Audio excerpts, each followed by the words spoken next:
산에 오르고 싶다면 남을 떠밀어서도 안 되고 자기 능력보다 무리해서도 안 된다. 정상을 바라보며 한눈 팔지 말고 묵묵히 걸음을 옮겨야 한다. 너무나 평범한 방법이지만 이것이 산을 무사히 정복하는 최고의 방법이다. 북포스. 나만 힘들고 나만 피곤하고 나만 희생당한다는 착각. 새롭지만 전혀 새롭지 않은 정신질환이 유행처럼 번지고 있다. 바로 우울이다. 거리에 나가면 우울하다는 말을 입버릇처럼 되뇌는 자들이 발에 치인다. 정신과 의사들은 우울이야말로 가장 현대적인 질병이라고 정의한다. 우울은 말 그대로 정신이 우울해졌다는 뜻이다. 그리고 인간의 정신이 오늘날과 같이 우울해진 근본적인 원인은 기술의 발달 때문이다. 인간의 육체를 위해 기술이 발달할수록 인간의 정신이 우울해지는 이해하기 힘든 상황이 펼쳐지고 있다. 기술은 인간의 정신을 나약하게 만든다. 기술과 산업이 발달할수록 인간의 삶은 외형적으로 더욱 편리해지지만 안락한 삶에 도취된 인간은 눈앞에 어떤 문제가 나타났을 때 이성적 고뇌로 치열하게 싸워 극복하기보다는 이미 만들어진 도구를 사서 해결하려 한다. 현대의 우울함이 두려운 또 다른 이유는 그것이 특별한 증세를 보이지 않는다는 점이다. 우울에 덫에 빠져도 육체적으로는 힘든 일이 없다. 기술이 문명을 뒷받침해주고 있기 때문이다. 그래서 우울을 핑계로 얼마든지 나태해져도 그 게으름이 잘 드러나지 않는다. 또 우울하다는 변명으로 얼마든지 무감각해지는 것도 가능하다. 기분이 우울해서 타인의 고통에 신경 쓸 여력이 없다고 한마디 툭 던짐으로써 간편하게 면죄부를 행사할 수 있다. 하지만 그렇게 우울함에 취해 있다간 얼마 지나지 않아 판단력이 흐려질 것이다. 이것은 하나의 불감증이며 이 단계에서는 사회적 인습 전반에 무기력해져 자기 생각과 감정만이 유일하게 옳다는 망상에 빠지게 된다. 이 세상에서 나만 외롭고 나만 힘들고 나만 피곤하고 나만 희생당한다는 망령에 사로잡히는 것이다. 우울의 망령에 완전히 정복당하고 나면 사람의 영혼엔 오직 분노만이 남게 된다. 외로워서 화가 나고 피곤해서 화가 나고 남들이 행복해서 화가 나고 마침내 화만 나는 내가 싫어서 미칠 듯이 화가 난다. 그래서 그의 가슴속에서 타오르는 분노를 가라앉힐 수만 있다면 이 세계 전부를 희생시켜도 값싸다는 논리에 봉착한다. 우울의 끝에서 열광이 태어나는 것이다. 열광은 기존의 것들을 부정함으로써 불씨가 지속된다. 과거엔 옳았던 도덕이 오늘의 열광 속에 불법이 되고 오늘을 잊게 한 세계관이 마치 거짓인 양 모두를 위해 세상이 새롭게 창조되어야 한다는 열광이 산불처럼 번지다가 순식간에 잿더미가 되어 꺼져버린다. 왜냐하면 열광은 우울이라는 씨앗에서 발화된 독초이기 때문이다. 그래서 걷잡을 수 없이 사회를 혼란으로 몰아가던 주장들이 별다른 이유 없이 열기가 사그라들고 또 별것도 아닌 사건의 광적인 집착이 일순간에 집중되어 세상이 혼란스러워지는 등 우울과 열광이 꼬리에 꼬리를 물고 서로를 잡아먹을 듯이 난립하게 된 것이다. 현명할수록 명예와 체면이 얼마나 가벼운 것인지를 안다. 명예와 체면. 기이하고 미개하며 우습기 짝이 없는 인생에서 가장 쓸모없는 규범. 그것들은 인간의 본성과도 거리가 멀고 본질과는 더더욱 가깝지 않으며 정상적인 인간관계에서는 절대로 파생될 수 없는 편견의 악습이다. 본인이 직접 저지른 말과 행동으로 말미암아 남에게 평가받을 뿐인데 가만히 있는 나를 두고 남들이 멋대로 떠들어댄 이야기 때문에 사회적 평가가 확립될 수 있다는 여기서 한 발 더 나아가 나라는 실체적 가치보다 타인이 내리는 평가가 진실에 더 가깝기까지 하다는 현대사회의 체면 중시 발상을 어떻게 이해해야 할지 모르겠다. 내가 실수하고 미친 짓을 해서 명예가 땅에 떨어졌다면 이해가 된다. 하지만 남들이 이러쿵저러쿵 나에 대해 떠들어대는 헛소리 때문에 한 인간의 삶이 무참히 파괴될 수 있다는 공포는 도저히 납득이 안 된다. 구타는 그저 구타일 뿐이다. 골목에서 당나귀와 마주쳐 발굽에 치일 수도 있다. 개에게 물려도 아프고 화가 나는 것이 당연하다. 하지만 개에게 물렸다고 해서 인간으로서의 나의 명예가 땅에 떨어져 짓밟히는 것은 아니다. 당나귀에게 밟힌 것이 화가 나 당나귀 엉덩이를 걷어찼다고 해서 사람답게 보복한 것도 아니고 어디 가서 당나귀 엉덩이를 차주고 왔다고 떠들어댄들 명예를 회복했구나 칭송받을 입장도 아닌 것이다. 옛 이야기들과 그들의 삶을 돌아보건대 고매한 문명인들에겐 명예와 체면이라는 거짓된 편견이 눈꼽만큼도 없었다. 그 옛날 무시무시한 힘을 자랑하는 야만족 장수가 로마의 사령관에게 단둘이 결투를 벌여 전쟁을 종결짓자고 제안하자 사령관은 부하들 앞에서 차라리 나무에 목을 메고 말겠다라며 정싸움이 하고 싶다면 은퇴한 늙은 검투사를 보내주겠다고 야만족 장수에게 대답했다. 국가의 운명이 걸린 전쟁터에서 군인으로서 자신의 체면과 명예 따윈 나무에 걸린 시체만도 못하다고 여긴 마음 씀씀이었다. 소크라테스는 항상 사람들과 논쟁을 벌였고 논쟁이 말싸움으로 번져 무식한 시민들에게 얻어맞는 일이 다반사였다. 소크라테스는 단 한 번도 자신을 때린 시민들을 고발하지 않았다. 한 번은 젊은 청년에게 발길질을 당했는데 그 광경을 보고 분노한 사람들이 법정에 고소하라고 소리치자 소크라테스는 망아지와 부딪혔다고 망아지를 고발하는 철학자가 어디 있는가라고 사람들을 만류했다. 하루는 그의 제자가 유명한 어느 철학자가 거짓으로 소크라테스를 음해한다고 알려주자 아니야, 그가 말하는 사람은 내가 아니야. 나는 그런 짓을 해본 적이 없는 걸 이렇게 무시했다고 한다. 현명할수록 명예와 체면이 얼마나 가벼운 것인지를 안다. 민주주의를 창시한 아테네 정치가들은 술 취한 시민들에게 썩은 채소로 얻어맞아도 옷을 빨면 그만이라며 부끄러워하지 않았다. 아테네의 정치가들은 억울하게 뺨을 맞아도 개나 고양이가 핥힌 것으로 생각했지 명예가 훼손됐다며 법정으로 사건을 끌고 가지 않았다. 오늘날 체면과 명예가 그 사람의 전부인 양절대적인 대접을 받는 이유는 이 시대의 인간관계 혹은 권위와 신분이 편견들로 가득하기 때문이다. 사람이 체면을 중시하는 까닭은 내세울 인간성이 직분해서 얻은 명예 말고는 아무것도 없어서다. 능력이 없으니 사람들의 존경을 받지도 못하고 그런데 또 권력은 욕심나고 그러니 스스로 자기 이름에 금치를 해버리는 것이다. 존경받을 만한 행동을 할 자신이 없어 반대급부로 명예가 훼손됐다는 아집에 사로잡힌다. 명예훼손이라는 협박으로 타인에게 존경을 요구하는 것과 다름없다. 마치 온도계의 수온을 양손으로 꼭 움켜쥐어 수온이 올라가는 것을 보여준 뒤 내 덕에 방이 이만큼 따뜻해졌다고 주장하는 것과 똑같은 행태다. 이 시대가 타인과 평화로운 교제가 가능한 세상이었다면 명예는 지금처럼 훼손이라는 잣대로 고려되는 일은 없었을 것이다. 타인의 권리를 절대적으로 존중하는 세상이었다면 체면을 따지는 대신 신뢰를 이야기했을 것이다. 안타깝게도 지금 이 사회에서 명예란 남들이 인정해주지 않아 나 혼자 주창하는 권리, 타인에게 무시당하지 않기 위해 휘두르는 입속의 칼날, 증오하는 자들과 맞서 싸우는 위협의 명분으로 남용되는 중이다. 문명이 없던 야만 시절이었다면 자신을 지키고 권리를 빼앗기지 않기 위해 신뢰보다는 공포가 자연스러운 선택이었다. 우리가 인간이 아닌 동물이었던 시절의 이야기다. 하지만 지금은 국가가 존재하고 사회가 형성되었다. 국가가 우리의 신체와 재산을 보호해주는 마당에 짐승처럼 자신의 경계를 지키기 위해 위협과 협박을 난무해야 한다는 것은 치욕스러운 행위다. 누구나 자신의 산에 오르기를 꿈꾼다. 등산의 기쁨은 정상을 정복했을 때일 것이다. 그러나 최상의 기쁨은 험준한 산을 기어 올라가는 순간에 있다. 길이 험할수록 가슴이 설렌다. 인생에서 고난이 사라졌다고 생각해보라. 그보다 삭막할 수는 없으리라. 우리는 젊은 날에 산을 올라야 한다. 젊음은 그 자체가 거대한 산이기도 하다. 그 산이 평지가 되기 전에 최선을 다해 올라야 한다.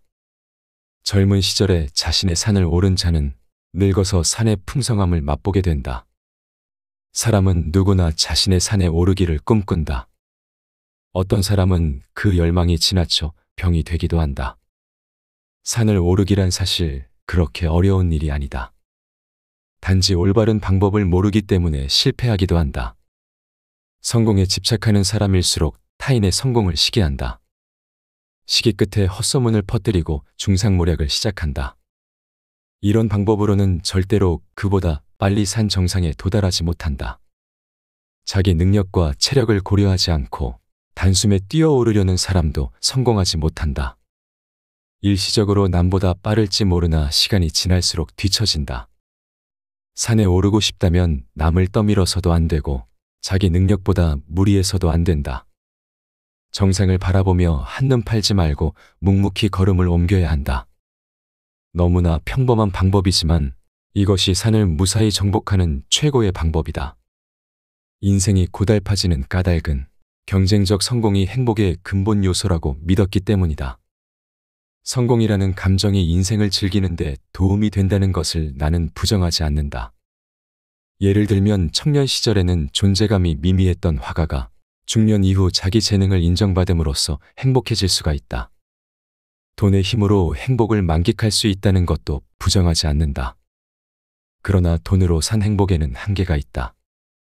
성공은 행복을 부르는데 지불되는 한 가지 요소임에는 분명하지만 성공을 위해 그 밖에 다른 요소를 희생시킨다면 성공을 제값보다 더 비싸게 구입하는 셈이다. 누구의 도전이 가장 영광스러울까?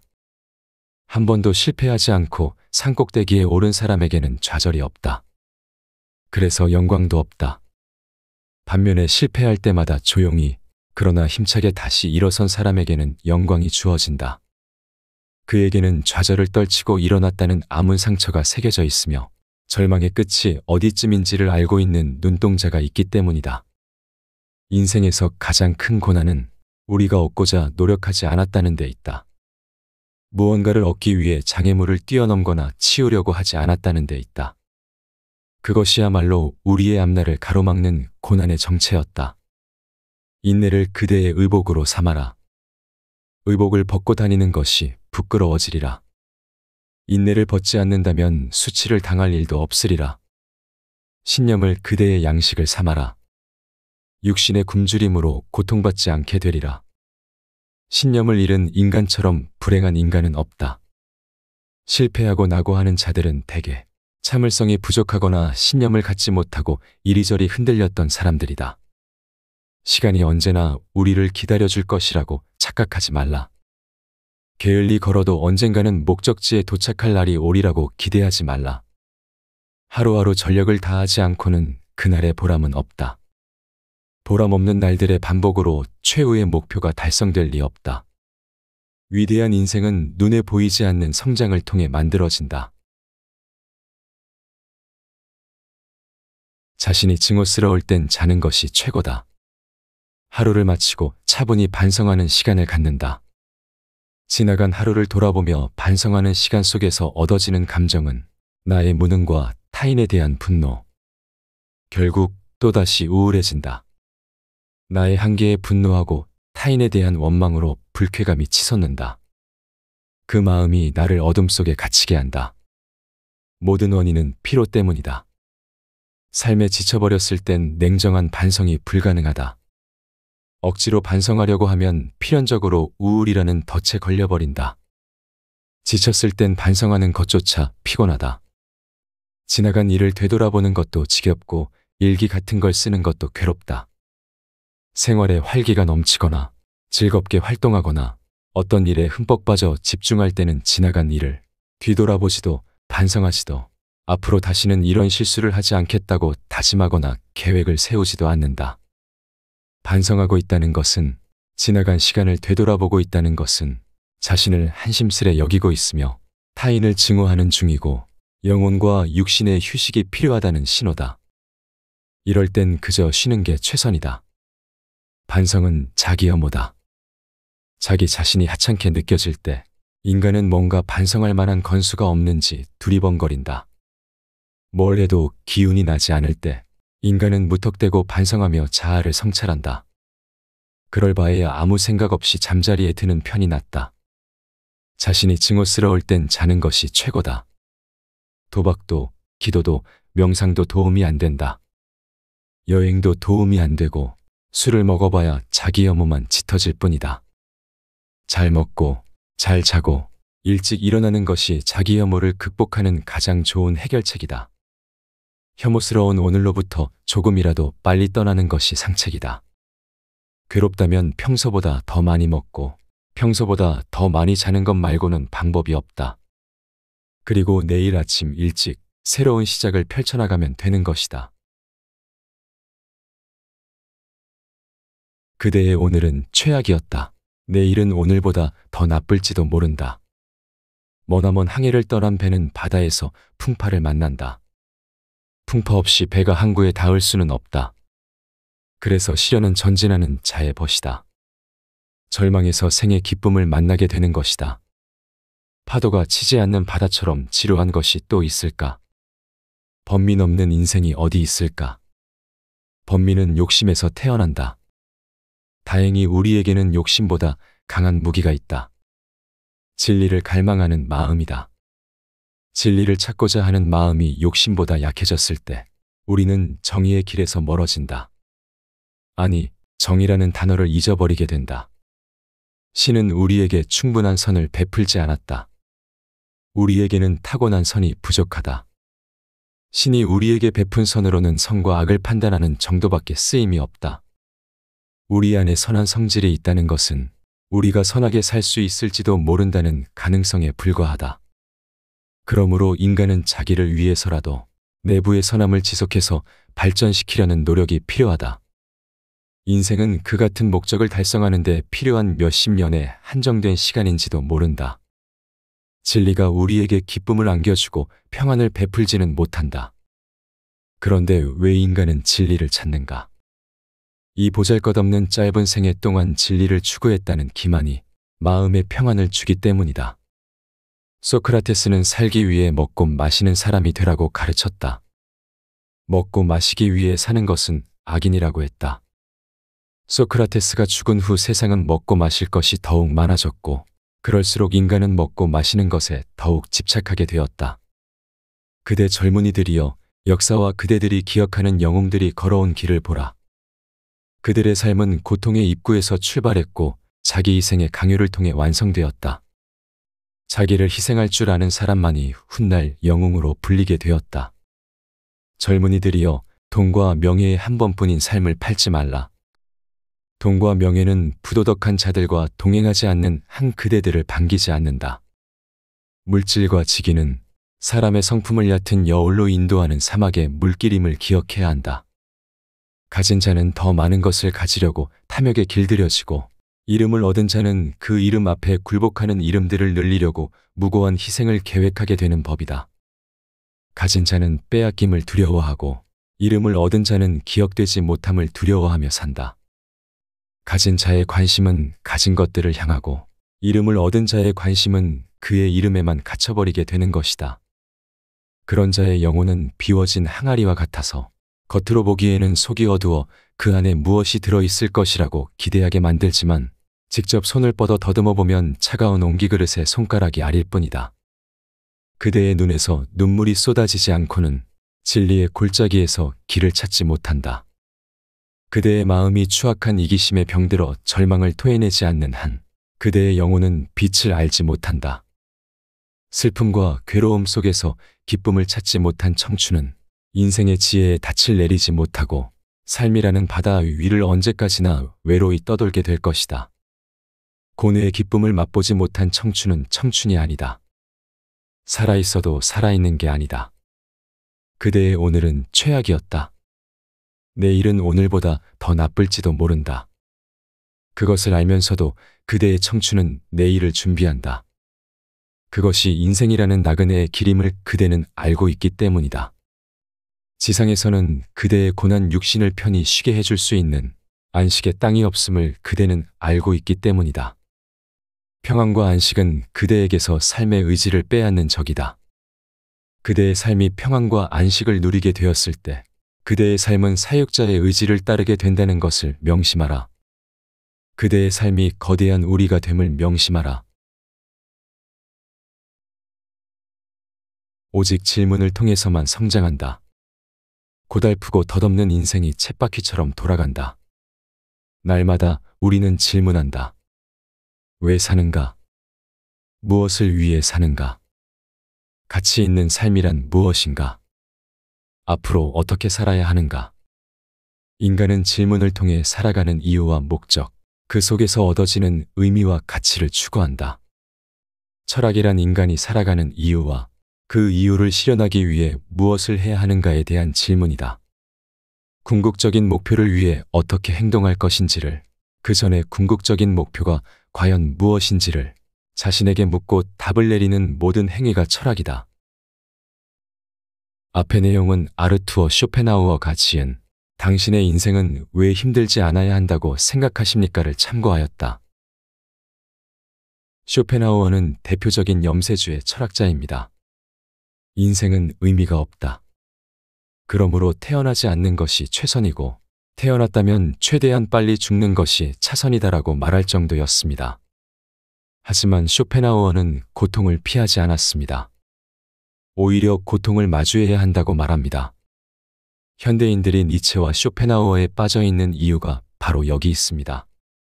고통이 인생의 일부라는 점을 부인하지 않고 고통을 인정하고 어떻게 바라봐야 하는지 알려주고 있기 때문입니다.